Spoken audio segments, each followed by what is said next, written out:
Hi అండి, ఎలా ఉన్నారు? Welcome to my channel. ఈరోజు మనము చికెన్ మంచూరియా తయారు చేసుకుందాము. చికెన్ తీసుకున్నాను, బాడీ పీస్ తీసుకున్నాను. చూడండి, ఈ సైజు ముక్కలు చేసుకున్నాను అనమాట. బాగా నిమ్మపండు ఇది సాల్ట్ వేసి బాగా వాష్ చేసుకోండి. 4-5 సార్లు బాగా వాష్ చేసుకోండి. మనము హాఫ్ టీ స్పూన్ సాల్ట్ వేసుకుందాము. చూడండి, ఒక స్పూన్ అల్లం తెల్లగడ్డ పేస్ట్ వేసుకుందాము. చూడండి, ఒక స్పూన్ కారము, 1.5 స్పూన్ వేసినాను కారము. కొద్దిగా పసుపు పొడి, ఒక స్పూన్ ఇది చికెన్ మసాలా,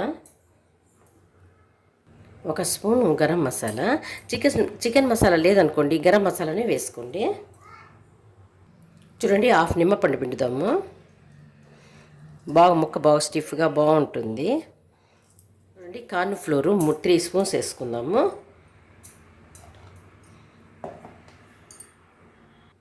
ఒక స్పూన్ శనగపిండి వేసుకుందాము. చూడండి, బాగా మిక్స్ చేసుకుందాము. చూడండి, ఇట్లుంది కదా. ఇప్పుడు మనం కొద్దిగా ఒక 2-3 స్పూన్లు అనమాట వాటర్, అంతే, ఎక్కువ వేయాల్సిన పని లేదు. వేసి బాగా కలుపుకుందాము. ఇట్లా కలుపుకున్నాం కదా. ఇప్పుడు జీడిపప్పులు, మనకు కావాల్సినన్ని జీడిపప్పులు వేసుకోవాలన్నమాట. వేసుకొని బాగా కలుపుకునేద్దాము.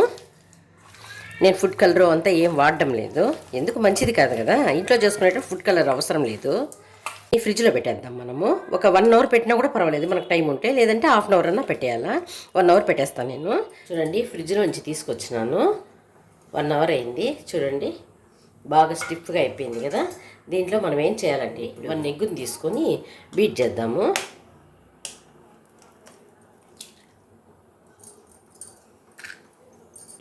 చూడండి, ఇప్పుడు కొద్ది కరివేపాకు వేసుకుందాము.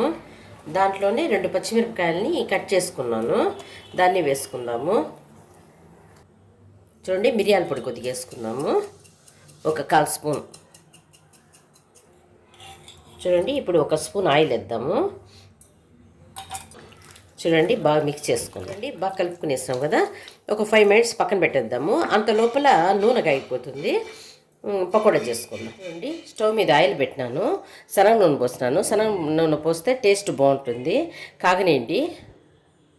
చూడండి, బాగా నూనె కాగిపోయింది. హై ఫ్లేమ్లోనే కాంచినాము. తర్వాత మంట తగ్గించుకోవాలి.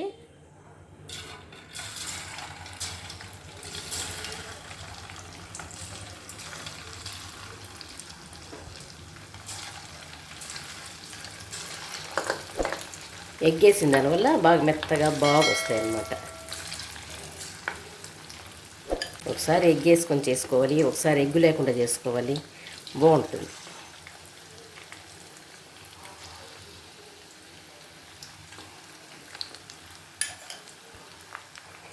చూడండి, ఒక 1 మినిట్ అయిన తర్వాత అట్లా కలబెట్టుకోవాలి. చాలా టేస్టీగా ఉంటుంది ఇది.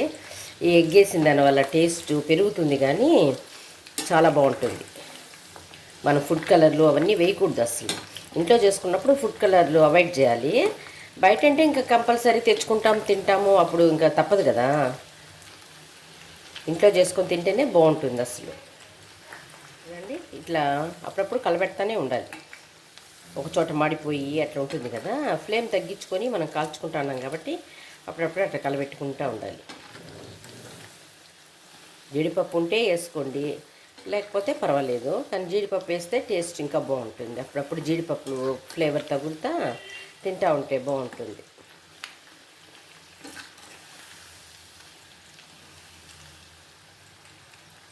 అంతే, తీసేయడమే. మీడియం ఫ్లేమ్ పెట్టుకునే దానివల్ల బాగా ఉడికిపోతుంది. అన్నీ మొత్తం ప్లేట్లో తీసుకునేద్దాం.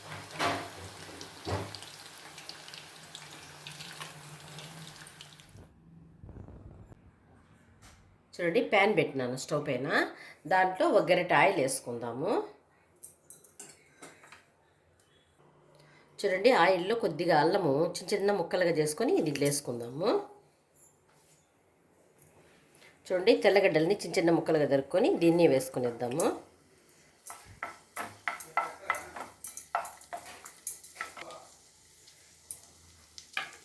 చూడండి, ఆనియన్స్ని చిన్న చిన్న ముక్కలుగా దొరుకుని దీంట్లో వేసుకునేద్దాం. ఒక ఆనియన్ వేసిన. చూడండి, దాన్ని కొంచెంసేపు అట్లా వేపుకుందాము. చాలా టేస్ట్గా ఉంటుంది ఇది.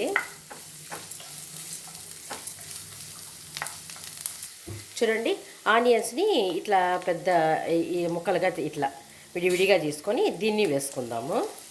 క్యాప్సికమ్ ఉంటే వేసుకోవచ్చు, నా దగ్గర లేదు. చూడండి, ఇప్పుడు సోయా సాస్ వేస్తాము.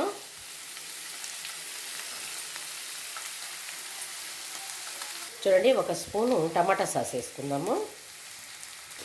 వేసి కొంచెంసేపు పట్టకలు పెట్టుకుందాం.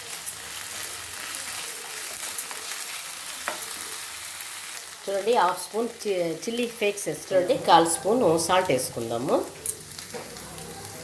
చూడండి, కొద్దిగా కారం వేసుకుందాము. వేసి కొంచెంసేపు పట్టకాలు పెట్టుకుందాము. దాంట్లోనే ఇప్పుడు మనము 1 స్పూను కార్న్ ఫ్లోర్ ఉందా, అది వాటర్లో వేసుకున్నాను. వాటర్ కలిపిన తర్వాత దీనిలో పోసేస్తాను. మొత్తం కలబెట్టుకుందాము. చూడండి, వాటర్ వేసి బాగా కలబెట్టుకున్నాం కదా. ఇప్పుడు ఈ చికెన్ ముక్కలనంతా వేసేద్దాము. ఫ్రై చేసుకున్న చికెన్ ముక్కలనంతా వేసి బాగా కొంచెంసేపు కలబెట్టుకోవాలి. చూడండి, బాగా మిక్స్ చేసుకోవాలి. చికెన్ ముక్కలకి బాగా ఇదంతా సాసులన్నీ పట్టాలి కదా. కొంచెంసేపు బాగా కలబెట్టుకుందాం. ముక్క బాగా జ్యూసీగా వచ్చేస్తుంది, భలే ఉంటుంది తినేదానికి. రెడీ అయిపోయింది. ఎంత బాగుందో కదా, చూస్తానే తినాలనిపిస్తుంది కదా. చూడండి ఎంత బాగుందో. ప్లేట్లోకి తీసుకుందాము. చూశారు కదా ఎంత ఈజీగా తయారు చేసుకోవచ్చో.